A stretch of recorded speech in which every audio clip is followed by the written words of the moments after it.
Salamlar. Gəlin bir anlıq düşünək, liderliyin ən vacib, amma bəzən ən çox da gözdən qaçan tərəfi nədir? Bugün biz məhz bu mövzuya toxunacağıq, emosional intellektin o gizli gücünə. Harvard Business Review'nun araşdırmaları əsasında gəlin birlikdə anlayaq ki, müasir dövrdə lider olmaq üçün bu bacarıq niyə bu qədər kritikdir və ən əsası, onu necə inkişaf etdirə bilərik? Hər şey məhz bu sualla başlayır. Yəqin siz də rast gəlmisiniz, bəzi rəhbərlər var ki, texniki cəhətdən mükəmməldirlər. IQ səviyyələri çox yüksəkdir. Amma nədənsə komandalarını ruhlandıra bilmirlər və sonda uğursuz olurlar. Deməli, məsələ təkcə texniki biliklər də və zəkada deyilmiş. Hekayədə çatışmayan çox vacib bir parça var. Bax, bu da bizi ilk bölümümüzə gətirib çıxarır. Liderliyin yeni qaydası. Burada biz niyə sualına cavab axtaracağıq? Yəni, emosional intellekt bugünün iş dünyasında niyə bu qədər əvəz olunmaz bir bacarığa çevrilib? Əlbəttə, hər kəs öz sahəsində mütəxəssis olmalıdır, bu şərtidir. Amma araşdırmalar bizə nə deyir? Bir liderin uğurunu və ya uğursuzluğunu təyin edən şey çox vaxt texniki biliklər olmur. Əsas məsələ o yumşaq bacarıqlar deyilən şeydir. Yəni, emosional intellekt. Düşünün, insanlarla bağ qura bilmirsənsə, onları anlamırsansa, ən parlaq strategiyaların belə heç bir mənası qalmır. Harvard Business Review bu məsələni o qədər dəqiq ifadə edir ki, emosional intellektin nəticələri birbaşa işin ürəyinə təsir edir. Nəticə nə olur? Daha sağlam münasibətlər, daha güclü komanda işi və həqiqətən ilham almış bir komanda. İstənilən şirkəti, istənilən təşkilatı zirvəyə daşıyanda elə budur. Yaxşı, emosional intellektin niyə vacib olduğunu deyəsən anladıq. İndi isə gəlin biraz da dərinə gedək və görək bu emosional intellekt dediyimiz şey əslində nədir? Yəni, hansı təməl hissələrdən ibarətdir? Ən sadə tərifi bax budur. Emosional intellekt, yəni qısaca EI, həm öz hisslərimizi, həm də ətrafımızdakı insanların hisslərini, necə deyim, tanıma, anlama və ən əsası, düzgün idarə etmə bacarığıdır. Bu sadəcə yaxşı insan olmaq demək deyil. Bu tamamilə şuurlu bir şəkildə inkişaf etdirilən bir bacarıqdır. Mənbələrə görə EI 3 əsas sütun üzərində dayanır. Birincisi, özünü dərk etmə. Yəni, mən indi nə hiss edirəm və bu hiss mənim davranışlarıma necə təsir edir sualını özünə verə bilməkdir. İkincisi, empatiya. Bu, öz ayaqqabılarından çıxıb, başqasının ayaqqabıları ilə yeriməyə çalışmaq, onların dünyasını anlamaq cəhdidir. Və üçüncüsü, emosional tənzimləmə. Yəni, təzyiq altında olanda, gərgin anlarda panikaya düşmək əvəzinə hisslərini cilovlayıb ağıllı qərarlar verməkdir. Və bu üç bacarıq əslində bir-birinə zəncir kimi bağlıdır.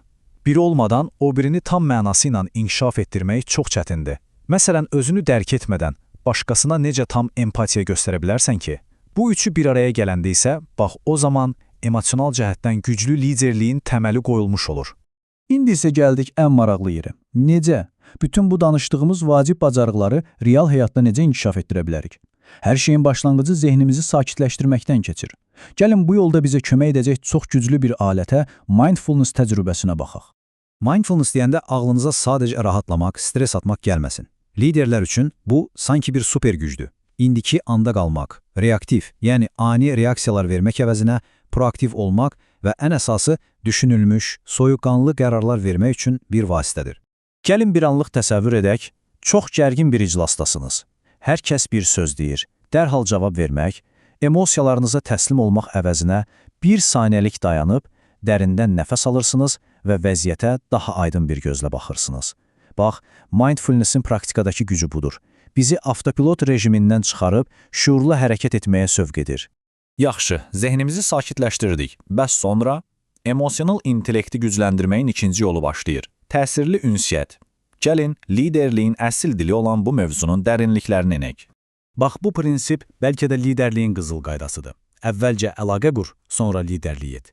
Yəni, komandanın beyninə nəsə deməzdən əvvəl onların ürəyinə toxunmalısan. Çünki insanlara təsir etmək, onları bir hədəf ətrafında birləşdirmək ancaq və ancaq etibar və hörmət üzərində qurulmuş səmimi bir bağla mümkündür. Bu iki yanaşma arasındakı fərq sanki gecə ilə gündüz kimidir. Baxın, sol tərəfdə qorxu ilə idarə etmənin acı nəticələrini görürük. Narazı işçilər, davamlı kadr axını və heç kimin danışmağa cəsarət etmədiyi gizli problemlər. Sağ tərəfdə isə əlaqəyə, yəni bağ qurmağa əsaslanan liderliyin bərəkətli nəticələri. Komandaya sadiqlik, dərin bağlılıq və hər kəsin fikrini rahatça deyə bildiyi açıq bir mühit. Seçim məncə olduqca aydındır. Yaxşı, anladıq ki, əlaqə qurmaq çox vacibdir. Amma bunu praktikada necə edək? Necə danışaq ki, sözlərimiz sadəcə səs-küy olmasın, həqiqətən təsir etsin? Baxın, burada Rebecca Schönbach'un təklif etdiyi çox sadə, amma çox güclü bir 3 addımlı strategiya var. Birincisi nə? Yəni mesajının məğzi nədir? Aydındırmı? İkincisi necə? Səs tonun, bədən dilin, sözlərini dəstəkləyirmi? Və üçüncüsü nə vaxt? Bu söhbət üçün doğru zamandır, doğru məkandırmı? Bu 3 sualı hər ünsiyyətdən əvvəl özünüzə vermək təsirinizi qat-qat artıra bilər. Deməli, yekun olaraq nəyə gəlirik? Strateji ünsiyyətin sirri bu 3 elementin harmoniyasındadır. Unutmayın, dünyanın ən doğru sözünü belə əgər yanlış bir tonda və ya yanlış bir zamanda desəniz, bütün təsirini itirə bilər. Effektiv liderlik məhz bu üçlüyün mükəmməl ahəngindən yaranır. Bu faydalı söhbətimizi yekunlaşdırarkən sizi bir anlıq düşünməyə dəvət edirəm. Bugün danışdıqlarımızdan istər özünü daha yaxşı dərk etmək olsun, istər empatiya, istərsə də daha təsirli ünsiyyət, hansını gücləndirmək üçün sabah atacağınız o ilk kiçik addım nə olacaq? Unutmayın ki, ən böyük dəyişikliklər belə tək bir addımla başlayır.